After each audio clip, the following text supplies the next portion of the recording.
Director माहौलियात Ali Imran Malik ने मुबैना तौर पर इख्तियारात से तजावज़ करते हुए इलाका कमीर के नवाही गाँव 153 9 L में भट्टा खुश को मसमार कर दिया, जिस वजह से 100 से ज़ायद खानदानों के चूल्हे ठंडे पड़ गए।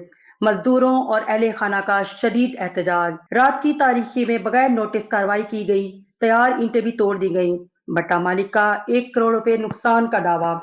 डिप्टी डायरेक्टर माहौलियात साहिवाल अली इमरान मलिक की जानिब से मुबैना तौर पर इख्तियारात से तजावज़ करते हुए भट्टा खश मसमार किए जाने के खिलाफ भट्टा मालिक ने डिप्टी कमिश्नर साहिवाल और डायरेक्टर जनरल माहौलियात से जिम्मेदार अफसर के खिलाफ कार्रवाई का मुतालबा कर दिया।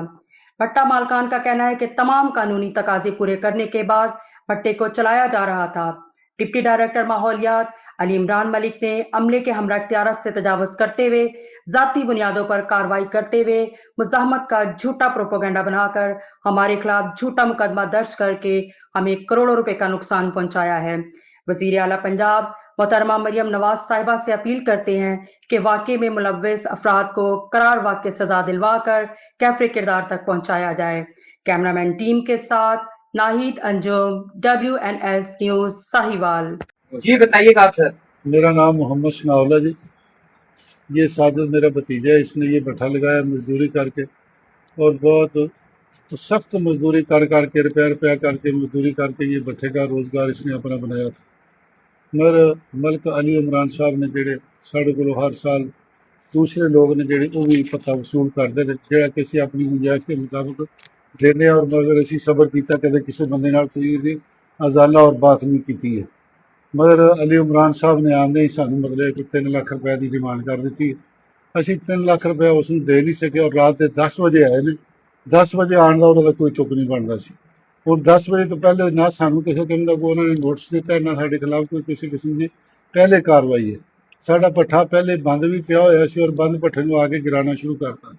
भाई साहिद ने कहा यार मेहरबानी करो, मैं तो गरीब आदमी हाँ, मजदूरी कर करके बड़े पैसे ला के इसनूं तैयार किया। इहदे नाल 100 खानदान वाबस्ता ने, इट्टां बनाने वाले वाबस्ता ने, इट्टां लैके जाने वाले वाबस्ता ने, मिस्त्री इहदे नाल वाबस्ता ने, सीमेंट वाले वाबस्ता ने, सरिये वाले लोग वाबस्ता ने।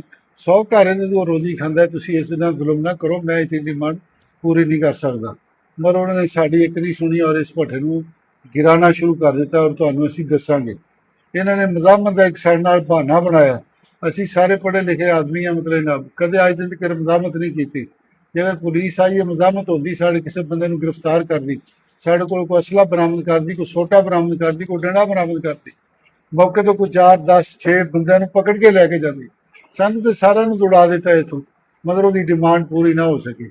मरियम नवाज असीं तैनूं अपील करने, अल्लाह पाक ने तैनूं अगर इज्जत दी है तो तेरा हक बनता कि इस तरह गरीबों के उत्ते जुल्म ना किया जाए और साढ़े जुल्म का अजाला किया जाए, जरा कि असीं इस सदियां तक भी नहीं तैयार कर सकते। इतने पैसे कितों लैके आवांगे और इतने रोज़गार भी साढ़े को नहीं है किसी किस्म का, मतलब ना जरा कि असीं इस दोबारा चला सकीए। साढ़े नुकसान का अजाला किया जाए। असीं अफसरान बाला नूं इस चीज़ की और हुकूमत पंजाब नूं इस चीज़ की अपील करने, उन्होंने मुलाजमों के खिलाफ कानूनी कार्रवाई करनी चाहिए, जोड़ा कि इतने इतने पैसों की डिमांड करते हैं और सानू कहते हैं कि असीं उत्ते पहुँचाने। उत्ते पता नहीं इन्होंने को कौन ले रहा, मतलब ना इन्होंने रात के 10 बजे आके इस तरह का धावा बोलने का तुक नहीं बनता।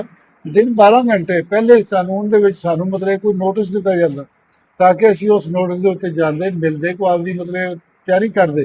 जे अगर उन्होंने कार्रवाई करनी साढ़े खिलाफ एक कार्रवाई कानूनी कार्रवाई FIR दर्ज करवा देते।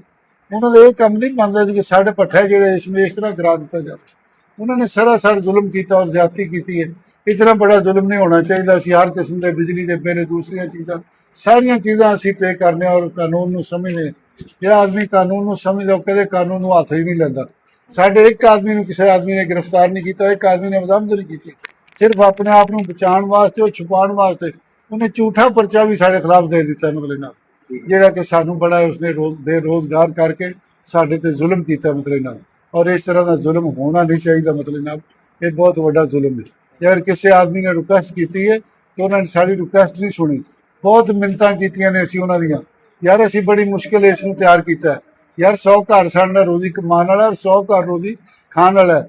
ना माइयां देखियां, ना कोई बच्चे देखे, ना बेरोजगारी देखी, ना इस मुल्क की महंगाई देखी, मगर सिर्फ अपने पेट नूं भरने वास्ते उन्होंने सरासर आके मशीनां ला के तो इस भट्ठे नूं गिराना शुरू कर दिता। ਇਹ ਬਹੁਤ ਬੜਾ ਜ਼ੁਲਮ ਹੈ। ਇਸ ਤਰ੍ਹਾਂ ਦਾ ਜ਼ੁਲਮ ਨਹੀਂ ਹੋਣਾ ਚਾਹੀਦਾ। ਜੇ ਅਗਰ ਇਸ ਤਰ੍ਹਾਂ ਦੀ ਜ਼ੁਲਮ ਔਰ ਬਰਬਰੀਅਤ और नाइंसाफी होती रही तो मुल्क भी खत्म हो जाएगा और हर चीज़ खत्म हो जाएगी।